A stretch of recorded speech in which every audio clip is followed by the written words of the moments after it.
কবর থেকে উঠবেন আর কাঁদতে কাঁদতে উঠবেন আর বলবেন, জিবরিল ময়দান তো খালি, উম্মত কোথায়?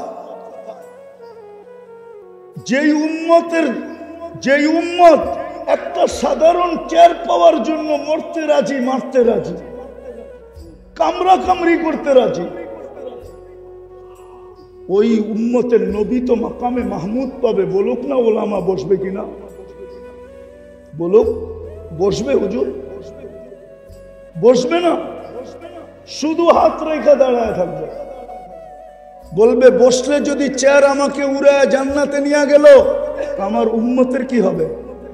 আমি তো অঙ্গীকার দিয়ে আসছি হাউজে কাউসারে অপেক্ষা করব, আসতে দেরি, পানি পান করাইতে দেরি করব না। তারপরে মিজানে ছুটবো, তারপরে পুলসেরাতে যাব, 3 জায়গায় দৌড়াইতে থাকবো আর উম্মতি উম্মতি বলে চিৎকার দিতে থাকবো।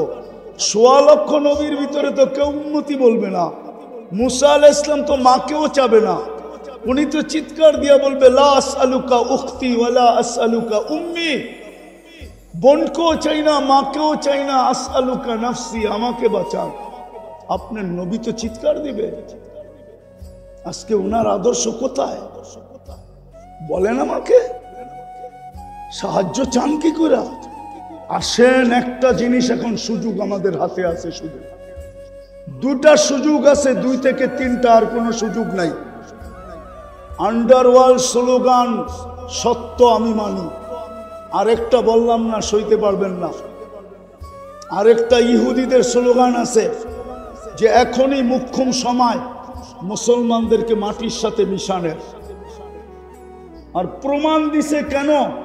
এটাও ওদের কিতাবে প্রমাণ আছে যে মুসলমানের জুমার তুলনায় ফজরে কোনো মুসল্লি হয় না। হয়? নেত্রকোনায় হয়? হয়? হ্যাঁ হয়।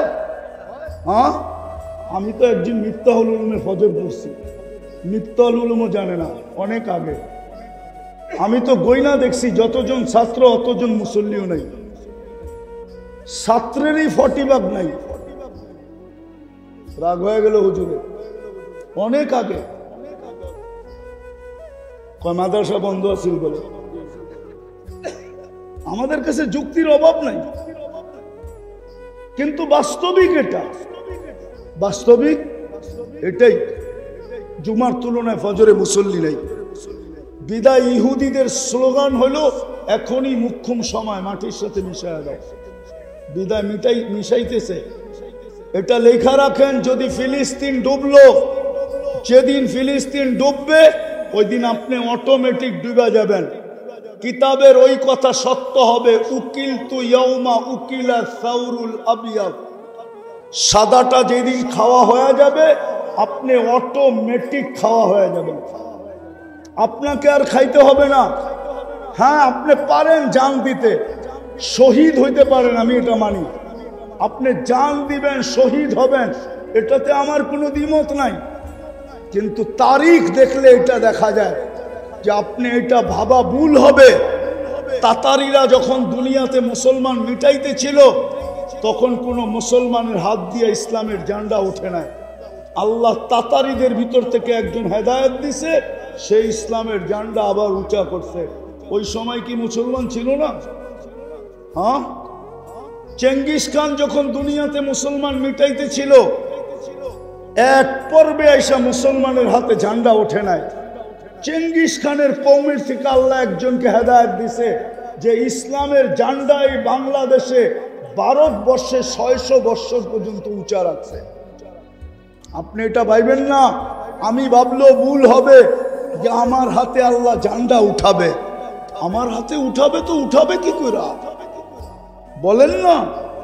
মুসলমান কোনো ছাপ নাই, উম্মত কোনো আদর্শ নাই, কোরআন দিছে পড়া তো দূরের কথা, চুমা নাই, মসজিদ দিছে মুসল্লি তো দূরের কথা, খালি পড়ে থাকে। আসেন, একটা জিনিস আমাদের কাছে আছে এখন, যদি 24 ঘন্টা আল্লাহর কাছে তওবা করে মানায় নিতে পারেন, শুধু তওবা। দ্বিতীয়, আল্লাহর ঘর ভরে গেল। তারপরে দেখেন রং কিভাবে আসে। আল্লাহর ঘর খালি থাকবে, আর আপনি ভাবতেছেন কিয়ামত আপনার হাতে আসবে। ইম্পসিবল। ইতিহাস এটা বলে না, ইতিহাসের পাতা এটা বলে না, কুরআন হাদিসও এটা বলে না। আল্লাহর ঘর খালি। শুক্রবার আসবে 100 বার দুরূদ পড়বে না। আল্লাহ কি আপনার আমার মুহতাজ? তাইলে কোরআন কেন বললো ইয়াস্তাবদিল কওমান গায়রাকুম, তোমাদেরকে সরায়া দিব আরেকজন রে নিয়ে আসবো। আল্লাহ আমাদের মুহতাজ না, আল্লাহ তো আল্লাহ। আল্লাহ তো এই জন্য অঙ্গীকার করেন যে সকাল বিকাল তওবা করব, আজকের থেকে মসজিদ বড়ব। বোড়া দেন না, তারপরে দেখেন কি হয়। মসজিদ খালি রাখবেন আর বাজার ভরা। মুসলমান বলবেন আর ছাপ নাই। এরকম মুসলমানের আল্লাহর দরকার নাই। আল্লাহ আমাদের মুহতাজ না। দিছিলেন তো ভালোবাসা অনেক, একটা দিয়ে শেষ করতেছি। আদম আলাইহিস সালাম বলছিলেন যে আমার চেয়ে কোটি গুণ বেশি ভালোবাসা উম্মতে মুহাম্মদীর সাথে। বলছে প্রমাণ, একটা ভুল করছি জান্নাত থেকে আউট করতে দেরি করে নাই। উম্মতে মুহাম্মদী সারাদিন গুনাহ করবে, রাতের 3 ভাগের 1 ভাগ অতিবাহিত হইতে দেরি, ওদের বাড়ির ছাদে যেতে দেরি করবে না। আল্লাহ এখন আমাদের বাড়ির ছাদে। দুনিয়ার ছাদ প্রথম আকাশ, এইখানে এখন রাতের 3 ভাগের 1 ভাগ অতিবাহিত হয়ে গেছে। অনেক আগে ডাকতেছে হালমিন মুস্তাগফির ফাগফির আলা, কে আসিস মাপ চাবি, আমি মাফ করে দিব। শুধু মাফ করবে না, জান্নাত উঠায়া দিয়া দিবে। বলো কি মজমার ভিতর থেকে কেউ যে আমি ঘুমানোর আগে ইস্তেগফার করে ঘুমাই? কেউ বলো যে আমি ইস্তেগফার করে ঘুমাই, আমি মাপ চায় ঘুমাই? একজনও তো না। মহাব্বত তো দিছিলেন কোটি গুণ বেশি আদম আলাইহিস সালাম থেকে। আর একটা শুনবেন, আমি একটা ভুল করতে দেরি, 250 বৎসরের জন্য আমার বিবিকে আমার থেকে দূরে করতে দেরি করে নাই। উম্মতে মুহাম্মদী সারাদিন গুনাহ করব, রাত্রে যায় দুইজনে এক ল্যাপের মধ্যে ঘুমাইব। দুইজনের বিচ্ছেদ তো হয়েছিল 150 থেকে 200-250 বৎসর পর্যন্ত। একজন শ্রীলঙ্কায়, একজন জিদ্দায়, দুইজনকে টোকাইতে টোকাইতে ঘুরতেছে। 200 বৎসর পরে জাবালে রহমতে মিলন হয়েছে। আপনি আর আমি তো সারাদিন গুনাহ করি, রাত্রে যায় একসাথে ঘুমাই। মর্তবা তো কম দিলেন না, কিন্তু ইজ্জত তো রাখি না আমরা। মাটিতে মিশাবে না তো মিশাবে না কেন? এই ইঙ্গিত তো হাদিসে দিছেন, আহলু মাসিয়াতি লা আকনুতুহুম মির রাহমাতি ফাইন তাবু ফাআনা হাবিবুহুম ওয়া ইন লাম ইয়াতুবু ফাআনা তাবিবুহুম। মুসলমান মাইনা নেন, এই অপারেশন আল্লাহর পক্ষ থেকে। মানেন এটা আল্লাহর পক্ষ থেকে অপারেশন আমাদের উপরে। আল্লাহ নিজে বলতেছে ইন লাম ইয়াতুবু ফাআনা তাবিবুহুম, আমি তোমাদেরকে অপারেশন করব। কেন? লিযিকাহুম বাদাল্লাযী আমিলু লাআল্লাহুম ইয়ারজিউন, কেন তোমরা আমার দিকে ছোট। আল্লাহর কোনো নাম নাই, আল্লাহর দিকে কোনো ছুটা নাই, খালি আমরা ভাবতেছি করে ফেলবো। করাটা আল্লাহর হাতে। বিদায় আসেন, আজকে তওবা করি, আল্লাহর ঘর ঘুরা দিই। পারবেন? হ্যাঁ পারবেন? হ্যাঁ তওবা করতে পারবেন? কে কে পারবেন দেখি? নামান। আল্লাহর ঘর ভরতে পারবেন? হ্যাঁ, আমি একটা দেশ চিনি, 6 বার গেছি আমি ওই দেশে, একজনও বেনমাজি নেই। বাংলাদেশে একটা বাড়ি দেখাইতে পারবেন না যে বেনমাজি মুক্ত, একটা ফ্যামিলি দেখাইতে পারবেন না বেনমাজি মুক্ত, একটা বিল্ডিং দেখাইতে পারবেন না বেনমাজি মুক্ত। অথচ নেত্রকোনায় সবচেয়ে বেশি তাবলীগ, ময়মনসিংহ গ্রেটার ময়মনসিংহে সবচেয়ে বেশি তাবলীগ, একটা বাড়ি দেখাইতে পারবেন না বেনমাজি মুক্ত। পারবেন? একটা দেশ আছে বেনমাজি নেই। আমি 6 বার গেছি ওই দেশে, কোনো বেনমাজি নেই, কিন্তু গরিব, কিন্তু কালো, আফ্রিকার দেশ। আমরা তো বেনমাজি মুক্ত করতে পারি না। আর কি করবেন? রাগ হয় না, আসেন মসজিদ বড়ি। আল্লাহ আমাদেরকে আমল করার তৌফিক দান করেন। ওমা আলাইনা ইল্লাল বালাগ। 250 কোটি মুসলমান থাকা সত্ত্বেও যখন 313 জন ছিল তখন এই দুরবস্থা ছিল না। আজকে 250 কোটি, এই দুরবস্থা কেন? যখন পেটে গায়ে কাপড় ছিল না তখনও এই দুরবস্থা ছিল না। আজকে সারা দুনিয়ায় মুসলমানের থেকে কাপড় বেশি কেউ পরে না। আওয়াজ না, শুধু শুনবেন আর নোট করবেন, পরে যে তাহকিক করবেন। যেই সময় মুসলমানের পেটে ভাত ছিল না তখনও এই দুরবস্থা ছিল না। আজকে দুনিয়াতে মুসলমানের চেয়ে বেশি আইটেম কেউ খায় না। আমি অহংকার করে বলতেছি না, 103টা দেশ ঘুরা বলতেছি, 7টা মহাদেশ ঘুরা বলতেছি। যেই সময় মুসলমানের মাথা গুচার ঠাঁই ছিল না, রাস্তার ভিতরে বেশি সময় কাটত। আর আল্লাহর রসুল সাল্লাল্লাহু আলাইহি ওয়াসাল্লাম উপদেশ দিছিলেন, রাস্তায় বসতে পারো কিন্তু রাস্তার হক আদায় করবে। ওই সময়ও এই দুরবস্থা ছিল না। এখন দুনিয়াতে মুসলমানের চেয়ে দামি ঘরে দুনিয়ার কেউ থাকে না। সৌদি বাদশাদের ঘরের চেয়ে দুনিয়াতে দামি ঘর কারো নাই। ইংল্যান্ডে ব্রুনাইর বাদশার ঘর দেখা আসছি আমি, 400 কামরা। এই তো গত জুলাইতে দেখা আসছি। তারপরও এই দুরবস্থা কেন? ফিলিস্তিন মাটির সাথে মিশতেছে কেন? যুগ বিয়োগ তো মিলে না। আমাকে যুগ বিয়োগ মিলায় দেন। যেইখানে খলিল ঘুমাইতেছে একদিকে মুসা আলাইহিস সালাম ঘুমাইতেছে। আমি তো 14 বছর আগে চৌখে দেখা বলতেছি, কোনো মিডিয়া না। মিডিয়া আমি বিশ্বাসী না। এই হুজুরদের কাছে কিতাবি এলেম আছে, আমার কাছে চোখে দেখা আছে। 14 বছর আগে দেখা আসছি। একদিকে ইব্রাহিম আলাইহিস সালাম ঘুমাইতেছে ধ্যান, কিন্তু আরেকদিকে মুসা আলাইহিস সালাম ঘুমাইতেছে। কসিবে আহমারে মুসা আলাইহিস সালাম বুখারীতে আছে। আর ওয়াদিয়ে খলিলে ইব্রাহিম আলাইহিস সালাম ঘুমাইতেছে। দুইজনের মধ্যখানে 70 জন নবীর কবর চিহ্নিত আছে। মুসলমানের প্রথম কেবলা বাইতুল মুকাদ্দাস ওইখানে। মেরাজের রাত্রে সশরীরে 1.25 লক্ষ নবীদের সম্মেলন হয়। মুহাম্মদুর রাসূলুল্লাহ ইমামতি করেন, বক্তৃতা দেন। ওইখান থেকে মেরাজে যান। বলেন ওইখানে বুম ফাটে তো ফাটে কি করে? তাইলে আল্লাহর সাথে কালিমের সম্পর্ক কি আর খলিলেরই সম্পর্ক কি? 70 জন নবীর সম্পর্ক কি? কেন আজকে আমাদের এই দুরবস্থা? যেই সময় একটাও দেশ ছিল না, এখন তো 60টা মুসলমানের দেশ। 4টা দেশ এরকম আছে যার চেয়ে বড় টাকা দুনিয়ার কারো নাই। কুয়েত, বাহরাইন, ওমান, ব্রুনাই, এর চেয়ে বড় কোনো টাকা দুনিয়াতে নাই। দুনিয়ার কোনো প্রেসিডেন্টের গাড়ি পার্টস গুলা সোনার নাই, কিন্তু ব্রুনাইয়ের প্রেসিডেন্টের ইন টোটাল গাড়ির পার্টস গুলা সোনার। তারপরও এই দুরবস্থা কেন? বুঝা গেল কোনো কারণ আছে।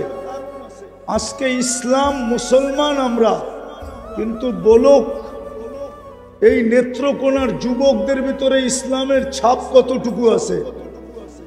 যদি ইসলামের ছাপ থাকতো তোরা নেটে দেখা চুল কাটে কেন জিজ্ঞেস করেন? 31st নাইট উদযাপন করে কেন জিজ্ঞেস করেন?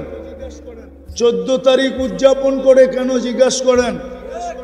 90% মহিলা তো নেত্রকোনায় বেপরদা চলে না, চলে না? হ্যাঁ, রাগ হয়ে গেলেন? বলবো আর একটু?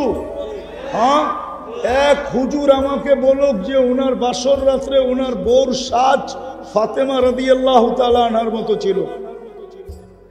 একজন আমাকে বলুক, হাতুটা চ্যালেঞ্জ। আমি কবুল করলাম, রাগ হয়েন না আপনি। কে ফাতেমা বাসর রাতে সাজে নাই? পাগলের মতো যে আলীর কাছে উঠছে, চুল এলোমেলো, কোনো নতুন কাপড় ছিল না, ছিঁড়া ফারাই ছিল, তাইলে তয়ম্মুমের মাসলা কেন আসলো? আম্মাজান তো হার পড়া ছিল, স্বাস্থ্য ইসলামেও ছিল। মুসলমান বটে আমরা, ইসলামের ছাপ নাই। আপনি চিল্লায়া স্বর্গ জয় করবেন? রাগ হয়েন না আমার কথায়। মুসলমান 90% ভিতরে ইসলামের ছাপ নাই। উম্মতে মুহাম্মাদি নবীর আদর্শ নাই। রাগ হয়ে যাবেন? আজকে শুক্রবার ছিল, ঠিক না? এই মজমা বলুক যে একজনে 1000 বার দুরূদ পড়ছে। একজন বলুক, এক তোলাবা বলুক যারা চিল্লায় 500 বার দুরূদ পড়ছে, 500 বার। আজকে তো অনুরোধ ছিল, আবেদন ছিল, দরখাস্ত ছিল, আমাদের সামনে হাত পাচ্ছিলেন মুহাম্মদুর রাসূলুল্লাহ, শুক্রবারে আমার উপরে বেশি বেশি দুরূদ পড়ো। আপনি কি দিয়ে জিততে চান আমাকে বুঝান। আমি তুর পাহাড় দেখছি, ওইখানে মনে উঠছে যে মুসা আলাইহিস সালাম তো কালিমুল্লাহ হয়েছে, এখানে কথা বলতে যায় উনি কথা বলছেন বিদায় কালিমুল্লাহ। আল্লাহ তো আমাদের সাথে কথা বলতে চায় বিদায় দিল কালামুল্লাহ। আমার সমাজের তো 90% মানুষ কোরআন পড়তে জানে না। মনে হয় দূরত্বটা বোঝেন নাই। মুসা আলাইহিস সালাম কথা বলে বিদায় কালিমুল্লাহ, আল্লাহ আমাদের সাথে কথা বলতে চায় বিদায় দিল কালামুল্লাহ। 90% মানুষ কোরআন পড়তে জানে না। আচ্ছা কোরআন বাদ দিলাম, এইখানে কে আছে এরকম সাধারণ মানুষ যে ডেলি 2 বেলা কোরআনটাকে মহব্বত করে চুমা দেয়? শুধু চুমা। বলুক কোন যুবক যে মাসে একবার কোরআনটাকে নিয়ে চুমা দেয় কিনা? তোলাবা ছাড়া, মাদ্রাসার তোলাবা ছাড়া বলুক কোন যুবক। একজন দিয়ে কি এই মজমা হয়? 99 তো কোরআনকে চুমা দেয় না। পড়া তো দূরের কথা, আল্লাহ তো ইজ্জত রাখছিলেন আমাদের যে বন্ধুর উম্মত পড়তে পারো আর না পারো, কোরআনের খতমের সওয়াব ছাড়া আমার কাছে আসবে, এটা শোভনীয় হয়তো হয় কি কইরা? বিদায় সূরা ইখলাস নাযিল করছিলেন যে একবার পড়বে 10 পারা, 2 বার পড়বে 20 পারা, 3 বার পড়বে 30 পারা, এক খতমের কোরআনের সওয়াব মিলবে। এইখানে বলুক কেউ যে ডেলি এই নিয়তে 3 বার সূরা ইখলাস পড়ে যে আমার আমলনামায় আজকের দিনে 1 খতম কোরআনের সওয়াব লেখাও। আপনি সাহায্য চান কি করে? লজ্জা করে না? কি করে চান সাহায্য? কি করে চান ফেরেশতা আসুক? কি করে চান আপনি? এই জন্যই তো যুগ বিয়োগ মিলে না। আমরা জোশে অভ্যস্ত, তো হুশে অভ্যস্ত না। মার শুধু এমনি, আপনি সারা দুনিয়ার চোখে কুকুরের চেয়ে নিকৃষ্ট। বিশ্বাস হয় না? প্রমাণ দিব? হ্যাঁ প্রমাণ দেই আমি। প্রমাণ বাংলাদেশে 1 লক্ষ, এই নেত্রকোনা 1000 কুকুর মাইরা দেখেন। কাউকে আপনার বিরুদ্ধে প্রাণীবাদীরা লেখে তো লেখে কি কইরা মারেন? আজকে মাইরা দেখেন না? বাংলাদেশের হাইকোর্টের রিট, বাংলাদেশের হাইকোর্টের, এটা হলো বাংলাদেশের হাইকোর্টের সিদ্ধান্ত, কোন সিটি কর্পোরেশন কোন কুকুরকে আগের মতো ইনজেকশন দিয়ে মারতে পারবে না। আজকে 1.5 লক্ষ লোক মারা গেল ফিলিস্তিনে। প্রাণীবাদীরা ছোট একটা 2 অক্ষরের প্রতিবাদ দেয় নাই। যদি কেউ মিডিয়াতে দেখাইতে পারে এই বিরাট মজমার ভিতরে আমার গাল উপস্থিত, আপনাদের জুতা, যদি কেউ দেখাইতে পারে। সারা দুনিয়ার প্রাণীবাদীরা মনে করে মুসলমান মানুষ প্রাণী না, এটা আগাছা। নাইলে ধরল একজনকে, কয়জনকে? আরে কয়জন রে ধরছে? ইসকনের কয়জনকে ধরছে? আপনার 18 কোটিকে গলা চেপা ধরতে চায় কেন? ওরা জানে ওইটা মানুষ, 18 কোটি মানুষ না, এটি সব আগাছা। আর ভাববে না তো ভাববে না কেন? আপনি মুসলমান, ইসলামের ছাপ নাই। 1400 বছর আগেই তো বলে গেছে, লা ইয়াবকা মিনাল ইসলামি ইল্লা ইসমু।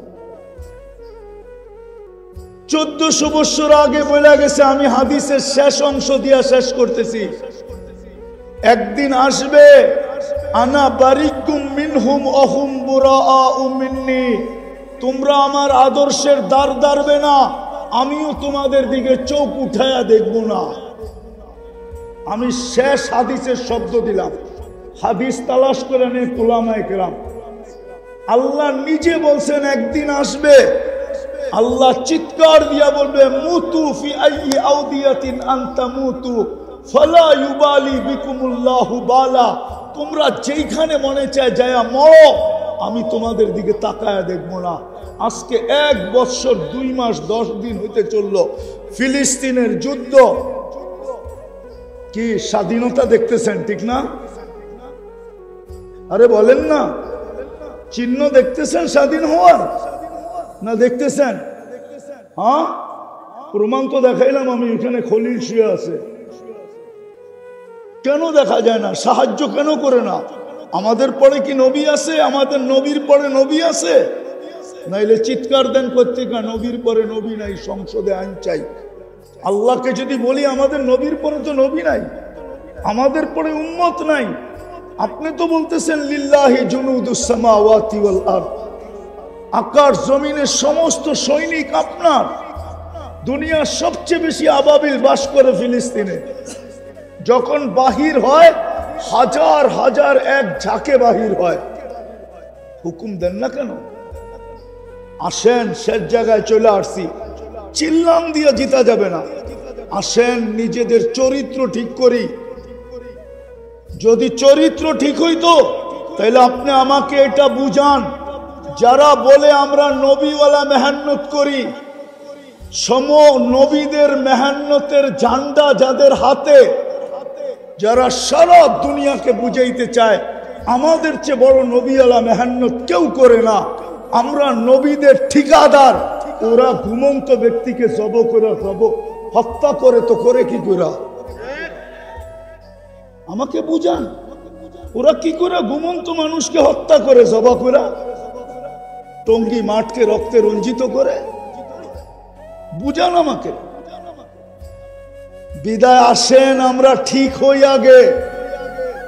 ওয়াদা আছে, ইন্নাল আরদা ইয়ারিসুহা ইবাদিয়াস সালিহুন।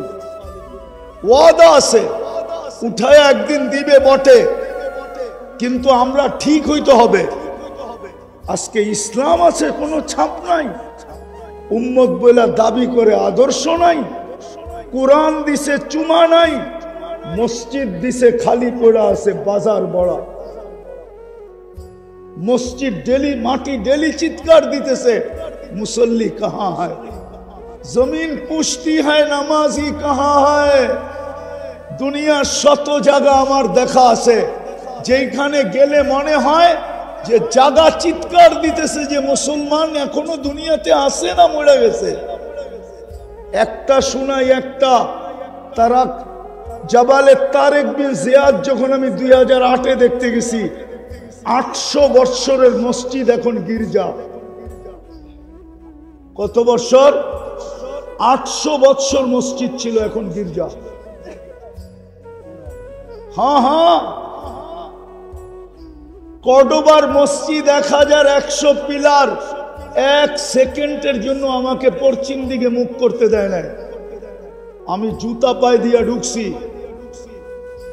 জাবালে তারেক বিন জিয়াদের মসজিদ মনে হয় আমার কানে ফাটায় ফেলতেছিল যে তুই তো আমার দিকে তাকাইতেছিস, চেহারা তো মুসলমান মনে হয়। মুসলমান কি এখনো দুনিয়াতে আছে? নাইলে যেখানে 800 বছর আজান হইতো ওইখানে খ্রিস্টানদের গির্জার ঘন্টি বাজে, তো বাজে কি করে? আপনি আমার কথা অযৌক্তিক হইলে বলেন, মুসলমান কিন্তু কোনো ছাপ নাই।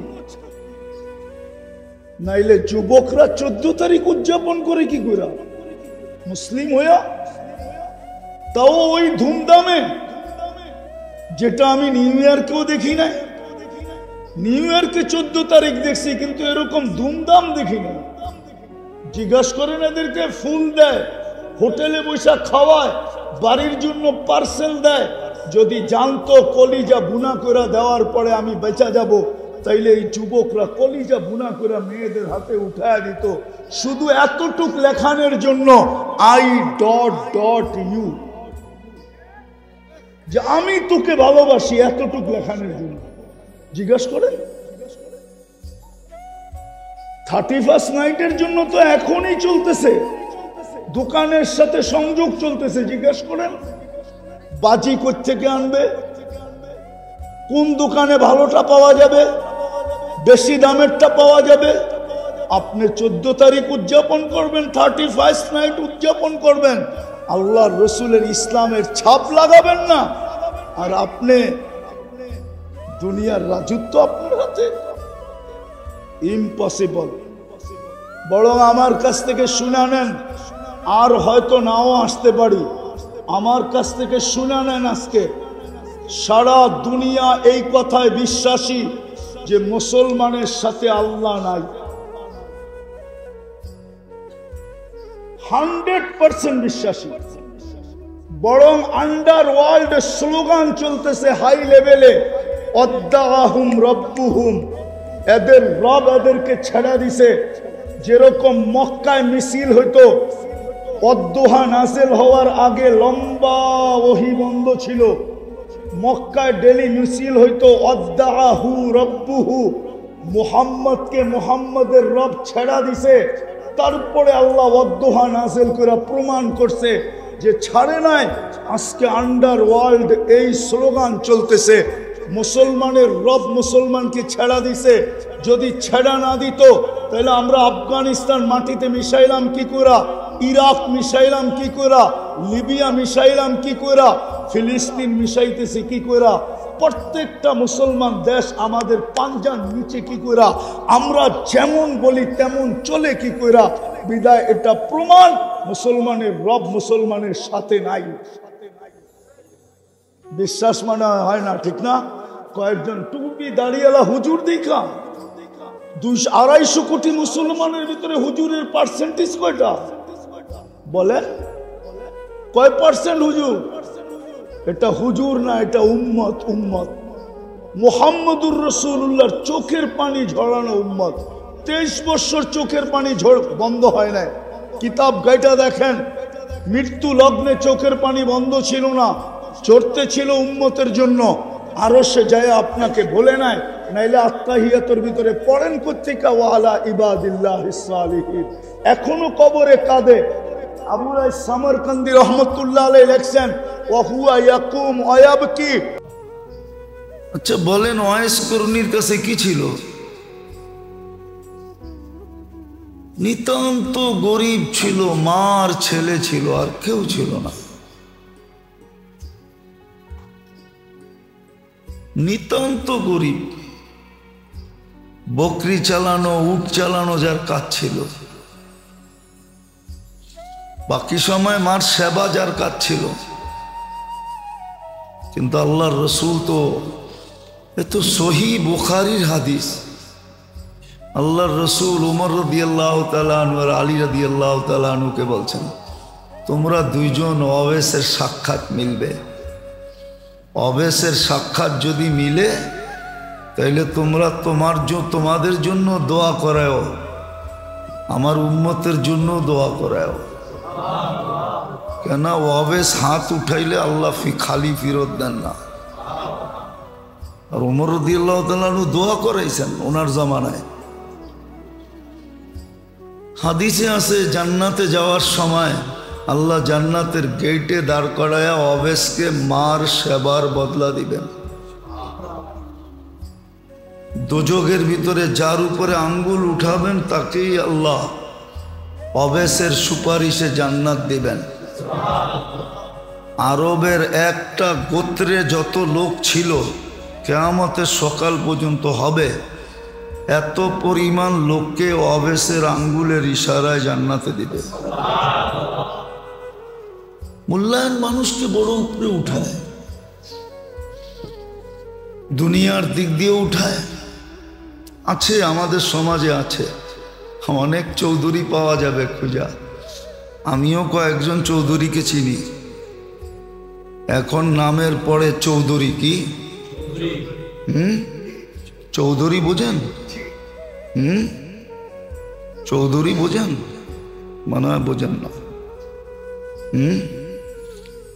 চিটাঙ্গের একজনকে আমি চিনি, এখন নামের আগেও চৌধুরী পরেও চৌধুরী, কিন্তু আমি নিজের চোখে দেখছি এর মা বাবা কুমার ছিল।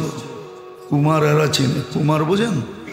কি হাড়ি পাতিল বানাই, আমি চিনি।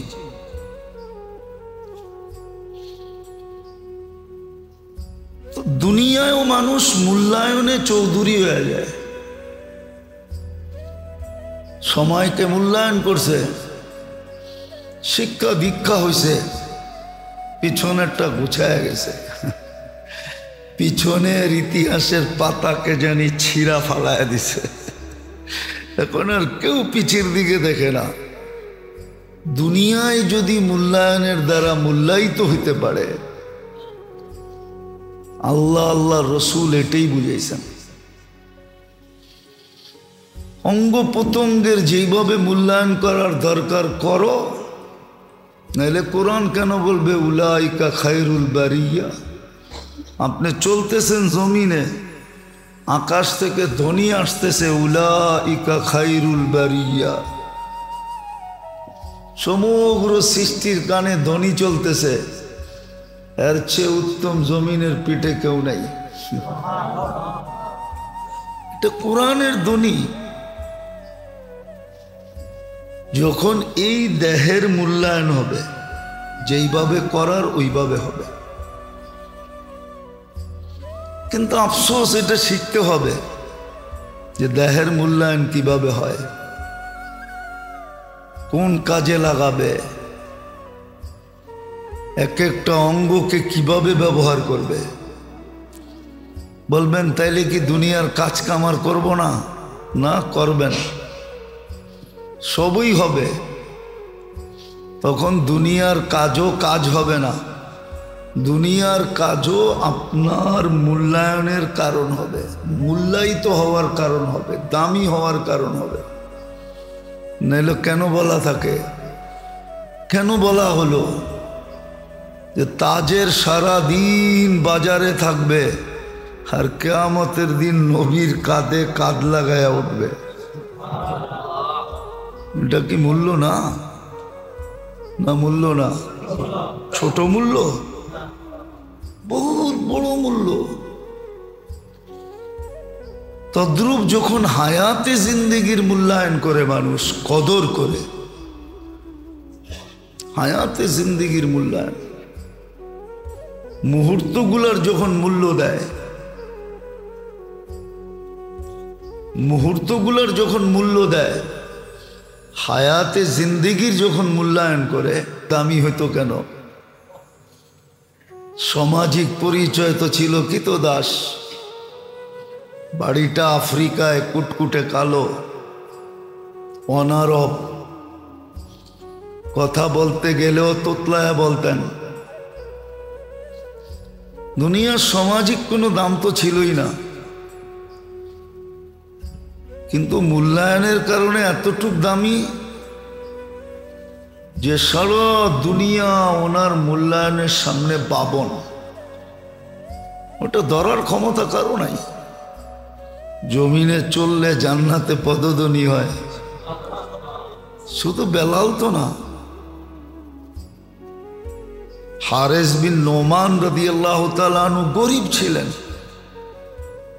শুধু মার ছেলে ছিলেন দুনিয়াতে, আর কেউ ছিল না।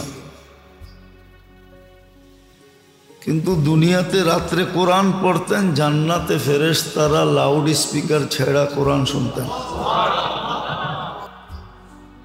ছোট ব্যবসায়ী যখন ব্যবসার মূল্যায়ন করে করতে করতে একদিন দেখা যায় বিশাল ব্যবসায়ীতে রূপান্তরিত হয়,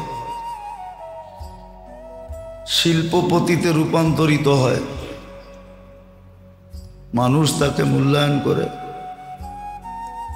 হাজারো প্রমাণ দেখানো যাবে বাংলাদেশে,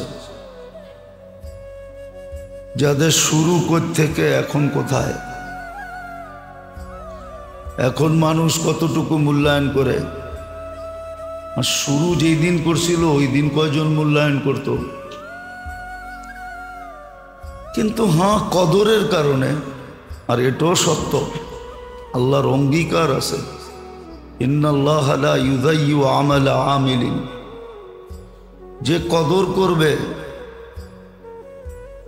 আল্লাহ তার কদরের মূল্য দিবে। এটাও আল্লাহর অঙ্গীকার। কারো পরিশ্রমকে আমরা বৃথা দেই না। যখন পরিশ্রম করে তো ফল কিছু না কিছু আসেই, এটা আল্লাহর অঙ্গীকার। এই জন্য মেরে দোস্ত, কদর, মূল্যায়ন, নেয়ামতের মূল্যায়ন, এটা আল্লাহর হুকুম। নেয়ামতের মূল্যায়ন করো, তাহলে তোমার নিজের মূল্য বাড়বে। আর এত বাড়বে, এত বাড়বে, এত বাড়বে যে আল্লাহ পর্যন্ত জান্নাত দিয়া কিনবে। জান্নাতের বিনিময়ে ওদেরকেই কিনবে যারা চতুর্মুখী নেয়ামতকে কদর করছে। যদি সমষ্টিগতভাবে দেখি তাহলে তিনটাই চোখে পড়ে নেয়ামত। একটা হলো এই দেহটা নেয়ামত, এটার সুস্থতা, পরিপূর্ণতা বিরাট বড় নেয়ামত। যাকে আল্লাহ পরিপূর্ণ দেহ দিছেন সুস্থতার সাথে, যাকে আল্লাহ পরিপূর্ণ দেহ দিছেন, এটা বিরাট বড় নেয়ামত। দ্বিতীয়, এটার ভিতরে যে হায়াত ভরা দিছেন, এটা বিরাট বড় নেয়ামত। তৃতীয়, আল্লাহ যে আমাদেরকে ধন সম্পদ দিছেন, এটা বিরাট বড় নেয়ামত। ধনের আবার বহুত রূপ আছে। কেউ টাকা খাটায় টাকা কামায়, কেউ টাকা খাটায়, এটা হলো ব্যবসায়ীরা। কেউ টাকা খাটায় টাকা কামায়, ব্যবসায়ীরা পুঁজি লাগায় টাকা কামায়। আবার কেউ দেহের শ্রম জমিনের উপরে দিয়া কামায়, এটাও কামাই। আবার কেউ দেখা গেছে না টাকা দিয়া টাকা কামায়, না শারীরিক পরিশ্রম দিয়া টাকা কামায়, দেখা যায় শুধু বিদ্যা বুদ্ধিকে ব্যবহার করে কামায়। কি আরেকটাও আছে, বললে আবার কোনো মিডিয়ায় কথা চলে যায়, কোনো অসুবিধা হয়ে যায় কিনা, আরেকটাও কিন্তু আছে, আরেকটাও আছে। আমাদের দেশে পদালা হইলেই কামানো যায়, নেতা সেতা হইলেই খুব কামাই, ঠিক না? এটা চতুর্থ ধরেন আর কি, যে নেতা হইলেই কামাই, ঠিক না? যদিও এক সময় ছিল মানুষ বাপের ধন খুয়াইয়া নেতা হইতো, এখন আর খুয়াইতে হয় না, এখন নেতা হইলেই কামাই হইতে থাকে, অটোমেটিক আসতে থাকে, ঠিক না? এই জন্য আগে এত প্রবণতা ছিল না নেতা হওয়ার। এখন দেখবেন মারপ্যাটের থেকে বাহির হয়েই নেতা হইতে চায়, যে হইলেই কামাই। যাক, এটা আমার আলোচ্য বিষয় না, যেটা বোঝানোর জন্য বলতেছিলাম। যে 3 নেয়ামত আমাদের সামনে। দেহটাও নেয়ামত, হায়াতটাও নেয়ামত, আবার ধন সম্পদও নেয়ামত। হুকুম আসছে কদর করো, মূল্যায়ন করো, তাহলে তোমার মূল্য বাড়বে, তোমার মূল্য বাড়বে। কতটুকু বাড়বে এটা বোঝা যায় যদি কোরআন হাদিস অ্যানালাইসিস করা হয়, পড়া হয়, জানা হয়, শেখা হয়, তাহলে অনেক মূল্য বাড়বে। একটা আয়াতের ভিতরে তাকাইলেই দেখা যাবে কত মূল্য বাড়বে। বলে মৃত্যু লগ্নে তোমাকে তাতানাজ্জালু আলাইহিমুল মালাইকা, তোমাকে ফেরেশতাদের প্রটোকলের মাধ্যমে উঠানো হবে। ফেরেশতা স্বাগত জানানোর জন্য আসবে। ফেরেশতার স্বাগতের মাধ্যমে তোমাকে উঠানো হবে। আবার এই আয়াতই আছে তোমাকে অভয় দিয়া উঠানো হবে, কোথাও কোনো ভয় নাই। আল্লাহ তাখাফু, কোথাও কোনো ঘাটিতে ভয় থাকবে না। যত ঘাটি সামনে আসবে সব ঘাটিতে অভয়ের স্লোগান চলতে থাকবে। কিতাবে এটাও লেখা আছে অভয়ের স্লোগানটা কি হবে। যত ঘাটি দিয়া যাবে সমস্ত ঘাটিতে এটাই বলা হবে, মারহাবাম বিক।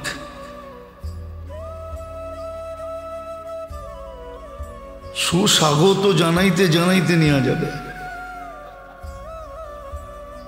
কিন্তু আফসোস তো এখানেই। আবার কোনটা মূল্যায়ন কিভাবে হবে, মূল্যায়িত কিভাবে হবে, দামি কিভাবে হবে, এটা পর্যন্ত বলা আছে। দেহের দাম, দেহ দামি কিভাবে হবে, যদিও কবির কথা, ये खाकी अपने फितरत पे ना नूरी ना नारी। মানুষের এই মাটির শরীরটা জান্নাতের অধিকারীও না, জাহান্নামের অধিকারীও না। শুধু মূল্যায়নের কারণে স্থান পরিবর্তন হয়। আমল সে জিন্দেগি বনতি হ্যায় জান্নাত ভি জাহান্নাম ভি। আমলের দ্বারাই সব কিছু হয়, মূল্যায়নের দ্বারাই হয়। দেহের মূল্যায়নের পদ্ধতি শিখাইয়া দিয়েছেন যে তুমি দেহটা কিভাবে মূল্যায়িত করবে, দামি বানাবে কিভাবে। এজন্য এর উচ্চারণের মূল্য একরকম। এটা দিয়া যখন উচ্চারিত হয়, বাকশক্তির উচ্চারণের মূল্য একরকম। কিছু উচ্চারণ তো এমন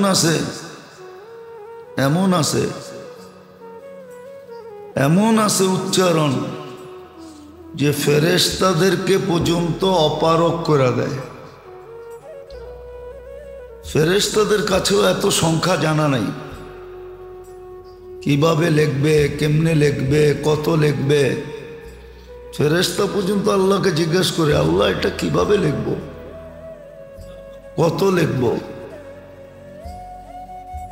কোন ব্যক্তি যদি বলল আল্লাহুম্মা লাকাল হামদ কামা ইয়ানবাগি লিজালালি ওয়াজহিক ওয়া আযীমি সুলতানিক, ফেরেশতার সাথে সাথে জিজ্ঞেস করে আল্লাহ কত লিখব, কিভাবে লিখব। আল্লাহ বলে এত সংখ্যা তোমাদের জানা নাই, তোমরা এত সংখ্যা বসাইতে পারবে না। বান্দা যেইভাবে বলছে এইভাবে লেখা রাখো। কি মিলবে না মিলবে এটা আমি আমার পক্ষ থেকে বসায় নেব। উচ্চারণ শুধু। আপনি একটা কথা চিন্তা করেন, চোখের দেখা। বর্তমানে এক হজ করতে 6 লাখ টাকা লাগে, কমসে কম 20 দিন লাগে সময়। উড়া যেতে হয় মক্কা মদিনা। কিন্তু সামান্য একটা দৃষ্টিতে কবুল হজের সওয়াব মিলে। যদি মা বাবাকে সদয় দৃষ্টিতে দেখলো,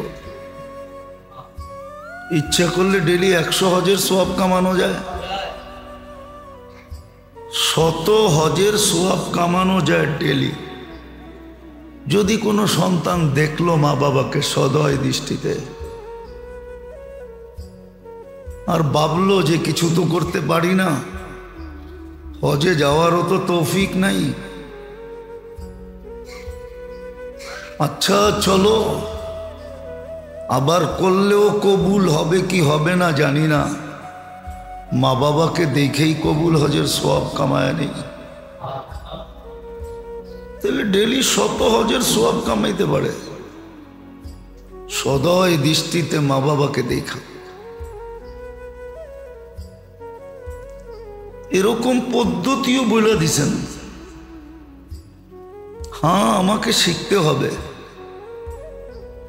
যে দেহের পদ্ধতিতে কোন পদ্ধতিতে ব্যবহার করলে এটার কদর হবে, মূল্যায়ন হবে, আর দেহটা মূল্যবান হবে।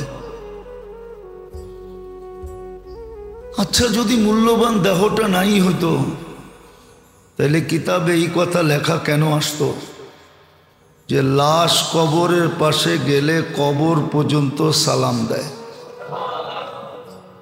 আমি আরবি এবারও দিতেছি, জালালউদ্দিন সুয়ুতি রহমতুল্লাহ আলাইহি লেখছেন, লাশ যখন কবরের পাশে যায় তো কবর বলে ইদান উহাব্বিলু লাকা বাতনি খাদরা, তোমাকে সালাম রাখতে দেরি, কবরটা আমার পেটটা সবুজ শ্যামল হইতে দেরি হবে না। যেটাকে আল্লাহর রসুল দ্বিতীয় শব্দে বলছেন রাউযাতুম মিন রিয়াযিল জান্নাহ, জান্নাতের একটা বাগান হবে, বাগান, সে জান্নাতের বাগানে ঘুমাবে। তো পদ্ধতিও বলে দিছেন যে দেহের কদর কি করে করবে, অঙ্গ প্রত্যঙ্গের কদর কি করে করবে। এই জন্যই তো বাংলায় বলে দাঁত থাকতে দাঁতের মর্ম বোঝো, দাঁত থাকতে দাঁতের মর্ম বোঝা উচিত। একবার পয়রা উঠছে আর একবার পড়বে আর উঠবে না, একবার কিন্তু পড়ছে আবার উঠছে, ঠিক না? একবার পড়ছে আবার কি ওঠে নাই মনে হয় আপনাকে, পড়ে নাই মনে হয় আপনাকে, পড়ছেও আবার উঠছেও, ঠিক না? আর একবার পড়বে আর উঠবে না, আর উঠবে না। বিধান মর্ম বোঝো। কিন্তু আফসোস তো এইখানে কে শিখে? দেহের ব্যবহার কে শিখে? যদি শিখতো তাহলে তো হইতোই। আসলে তো সত্য, মুসলমানকে, উম্মতে মুহাম্মাদীকে আল্লাহ দুনিয়ার ব্যাপারে ক্লান্ত হওয়ার জন্য পয়দা করেনি নাই। উম্মতে মুহাম্মাদী তো ক্লান্ত হবে যেই জায়গায় ক্লান্ত হবে, যেটার জন্য সৃষ্টি, নির্বাচিত, বাছাইকৃত, এত বড় সম্মানী, এত বড় দামি আর ভ্যালু, শুধু আর শুধু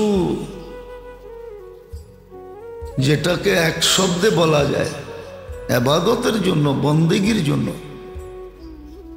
দুনিয়ায় ক্লান্ত হবে, তাহলে আল্লাহ এটা কেন বলতেন? আবাল্লাহ আইয়ারযুকা আবদাহুল মুমিন মিন হাইসু লা ইয়াহতাসিব। আল্লাহ বলে উম্মতে মুহাম্মাদী মুমিন মুসলমানকে ধারণা অনুযায়ী রিজিক দিতে আমার লজ্জা লাগে। ধারণা অনুযায়ী রিজিক দিতে, তোমাকে ধারণা অতীত দিব, অতীত ধারণারও ঊর্ধ্বে। মুসলমানকে ক্লান্ত করবে,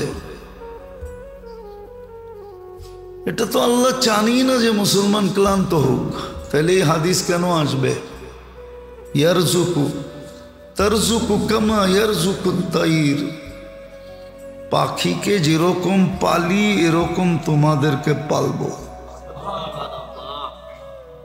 কিন্তু করব কি? আমরা তো এটা শিখি নাই যে দেহ কিভাবে ব্যবহার করতে হয়, মূল্যায়ন করতে হয়, অঙ্গের কিভাবে কদর করতে হয়, এটা তো শিখি নাই। হ্যাঁ, মুসলমান যদি শিখতো সম্মিলিতভাবে, পরিবেশ যদি এরকমই হইতো যে সবাই কদরে লেগা আছে, তাহলে ডাল রুটির ওয়াদা তো আল্লাহর ছিলই।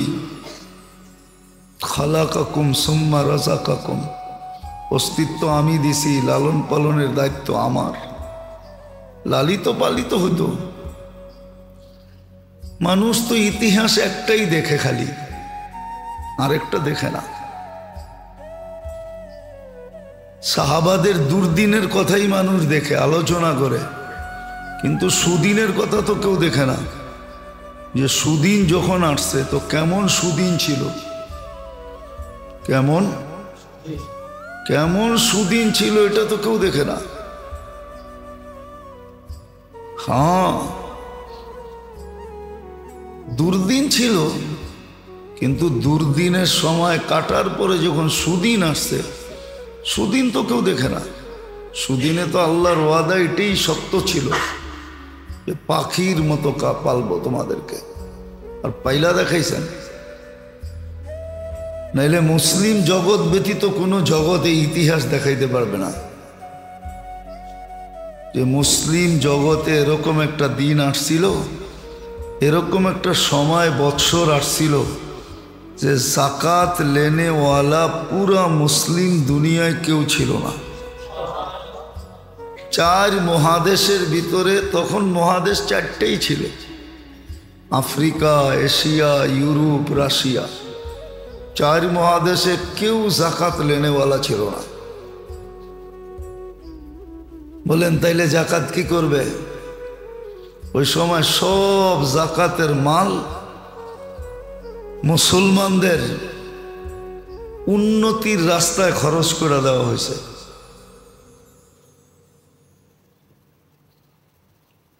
ওটারও ইসলাম পদ্ধতি দিছে, যাকাত লেনেওয়ালা কেউ না থাকলে কি করবে? গায়ে মুসলিমকে দিবে না। যেখানেই মুসলমানদের আপোষের সম্পর্ক আছে, খরচ আছে, ওইখানে খরচ করে দিছে। এই ইতিহাস দুনিয়ার কোনো ধর্ম দেখাইতে পারবে না, কোনো দুনিয়ার সিস্টেম দেখাইতে পারবে না। ওমর ইবনে আব্দুল আজিজ রহমতুল্লাহ আলাইহির জমানায় যাকাত লেনেওয়ালা কেউ ছিল না। আল্লাহ এরকম মুসলমানকে দিছিলেন, এরকম পালা পালছিলেন। তো যেটা বুঝাইতেছিলাম, কদর মানুষকে অনেক দামি বানায় যখন কদর করে। দুনিয়ায়ও এটার দৃষ্টান্ত আছে, আর আখেরাতের লাইনে তো আছেই আছে। নাইলে বেলাল এত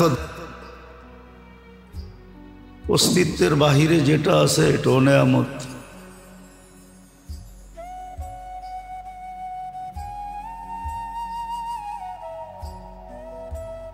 কিন্তু আজকে যে মূল্যায়ন করবে, অঙ্গ প্রত্যঙ্গের মূল্যায়ন যে করবে, অথবা আল্লাহ প্রদত্ত নেয়ামতের যে মূল্যায়ন করবে,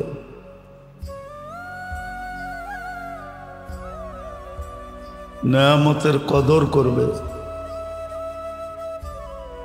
সাথে সাথে যেইভাবে শুকরিয়া আদায় করার দরকার ওইভাবে যখন করবে,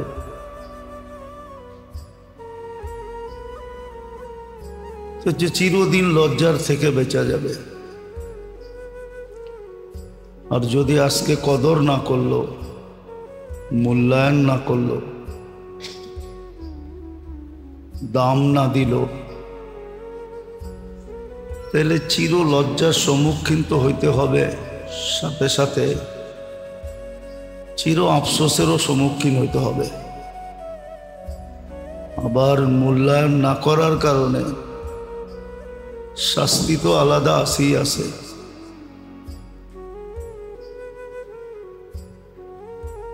এই জন্য যাকে যতটুক নেয়ামতই আল্লাহ দিছেন, শারীরিক নেয়ামত হোক, হায়াতের নেয়ামত হোক, যত ধরনের নেয়ামত হতে পারে, পুরাটার উদ্দেশ্যই হলো মূল্যায়ন করা, যেন কদর করে।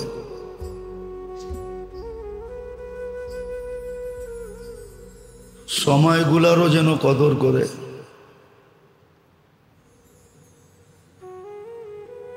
কদর না করার নামই হলো গাফলত, আর গাফলতের জিনিস আল্লাহ পছন্দ করেন না। এই জন্য কোরআনে সুস্পষ্ট আছে, ওয়ালা তাকুম মিনাল গাফিলিন। গাফেল আল্লাহ পছন্দ করেন না।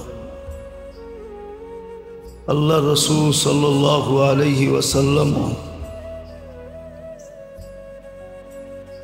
গাফলতের থেকে পানা চাইতেন। উদাসীনতা যাকে বলে, গাফেল হওয়া যাকে বলে,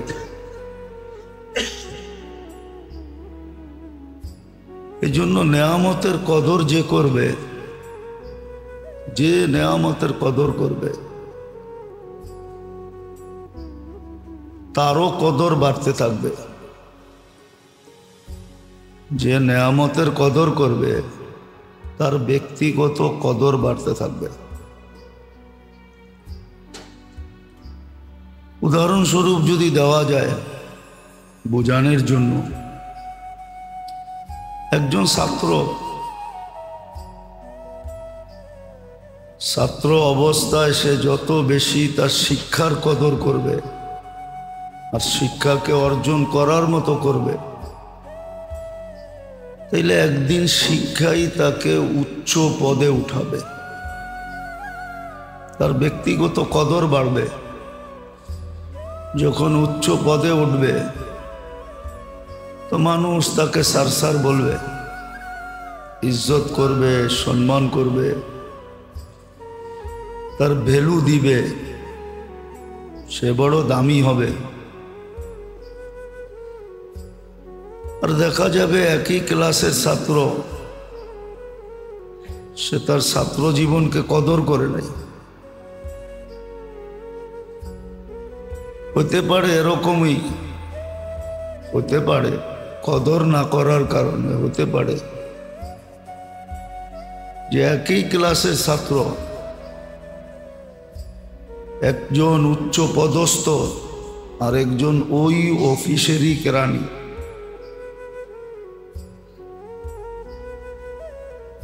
একজন আরেকজনকে দেখলেও লজ্জা পাবে। তো কদর করার দ্বারা যে কদর করে, মূল্যায়ন করে, সে নিজেও মূল্যায়িত হয়, দামি হয়। এটা যেরকম দুনিয়ার বেলায় প্রযোজ্য, দুনিয়ার ব্যাপারে যে এটা বোঝা কঠিন না, সহজ। এটা যেরকম দুনিয়ার বেলায় প্রযোজ্য, ঠিক আখেরাতের বেলায় আরো বেশি। যে আল্লাহর নেয়ামতকে যত বেশি কদর করবে, আল্লাহর কাছে সে তত বেশি মূল্যায়িত হবে, দামি হবে। আর এটাই সত্য।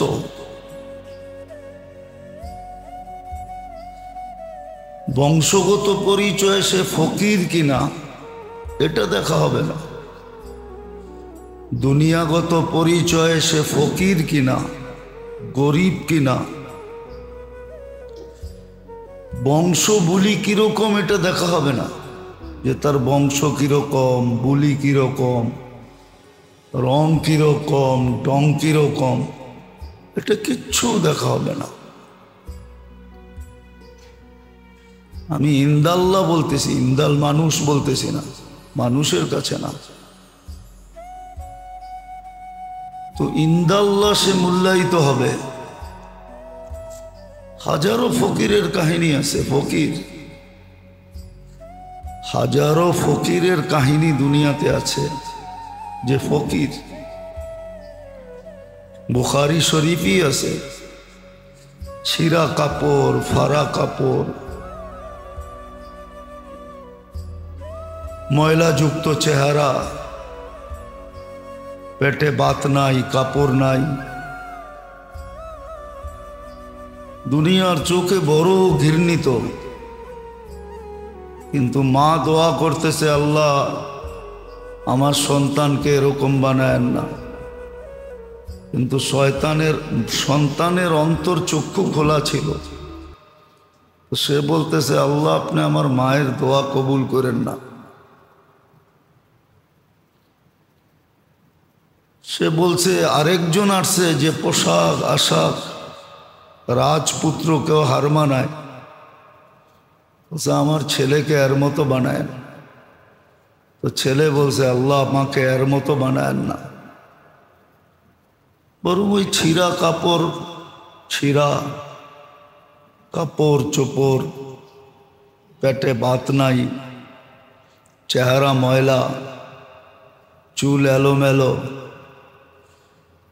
দেখলে কারো চোখে লাগে না, আমাকে এর মতো বানায়। তোমা জিজ্ঞাসা করছে কেন? বলছে ওই যুবরাজের মতো যদি সারা দুনিয়ার মানুষ